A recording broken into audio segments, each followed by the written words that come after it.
അസ്സലാമു അലൈക്കും വറഹ്മത്തുള്ളാഹി വബറകാതുഹു. അൽഹംദുലില്ലാഹി റബ്ബിൽ ആലമീൻ. അസ്സലാത്തു വസ്സലാമു അലാ റസൂലിഹിൽ അമീൻ വഅലാ ആലിഹി വസ്ഹാബിഹി അജ്മഈൻ. അമ്മാ ബഅദ്. ഏറെ ബഹുമാനപ്പെട്ട സത്യവിശ്വാസികളെ, നോമ്പുകാരായ സഹോദരന്മാരെ, സഹോദരികളെ, ലൈലത്തുൽ ഖദർ പ്രതീക്ഷിക്കുവാൻ നബി സല്ലല്ലാഹു അലൈഹി വസല്ലമ ആവശ്യപ്പെട്ടിട്ടുള്ള, ഇത്തികാഫിരിക്കുവാൻ തൻ്റെ പ്രവൃത്തിയിലൂടെ ശക്തമായ പ്രചോദനം നൽകിയിട്ടുള്ള പരിശുദ്ധ റമളാനിലെ അവസാനത്തെ 10 നാം ഉള്ളത്. പരിശുദ്ധ റമളാനിലെ ഏറ്റവും പുണ്യമേറിയ രാത്രിയാണ് ലൈലത്തുൽ ഖദർ, മഹത്വത്തിൻ്റെ രാത്രി.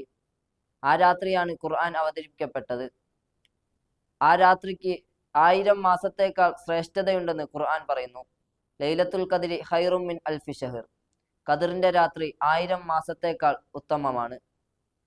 ആ രാത്രി ഒരു മനുഷ്യൻ പുണ്യം ചെയ്താൽ ആ മനുഷ്യന് 1000 മാസം പുണ്യം ചെയ്ത പ്രതിഫലമുണ്ട്. ആ രാത്രി കൂടുതലായി ഖുർആൻ പാരായണം ചെയ്യുക, നമസ്കരിക്കുക. ആ രാത്രി നമസ്കരിക്കുന്നവനെ പറ്റി നബി സല്ലല്ലാഹു അലൈഹി വസല്ലമ പറയുന്നു, മൻ ഖാമ ലൈലത്തുൽ ഖദ്രി ഈമാനൻ വഹ്തിസാബൻ ഗുഫിറ ലഹു മാ തഖദ്ദമ മിൻ ദംബിഹി. വിശ്വാസത്തോടും പ്രതിഫലം പ്രതീക്ഷിച്ചും ആരെങ്കിലും ലൈലത്തുൽ ഖദ്റിൽ നമസ്കരിച്ചാൽ അവന്റെ മുൻകഴിഞ്ഞ പാപങ്ങളെല്ലാം പൊറുക്കപ്പെടുന്നതാണ്.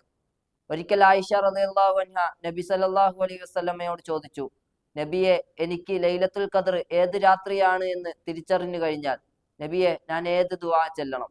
നബി സല്ലല്ലാഹു അലൈഹി വസല്ലമ പറഞ്ഞു, അല്ലാഹുമ്മ ഇന്നക അഫൂവുൻ തുഹിബ്ബുൽ അഫ്വ ഫഅഫു അന്നി.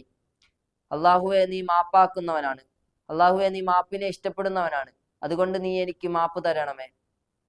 ആ രാത്രി കൂടുതലായി ദിക്റുകൾ വർദ്ധിപ്പിക്കുക, ഇസ്തിഗ്ഫാറിനെ തേടുക, തൗബ ചെയ്യുക. അല്ലാഹു നമ്മുടെ തെറ്റുകുറ്റങ്ങൾ പുറത്ത് മാപ്പാക്കി തരുമാറാകട്ടെ. നമ്മുടെ അമലുകളും സൽക്കർമ്മങ്ങളും സ്വീകരിക്കുമാറാകട്ടെ. വൽഹംദുലില്ലാഹി റബ്ബിൽ ആലമീൻ. അസ്സലാമു അലൈക്കും വറഹ്മത്തുള്ളാഹി വബറകാതുഹു.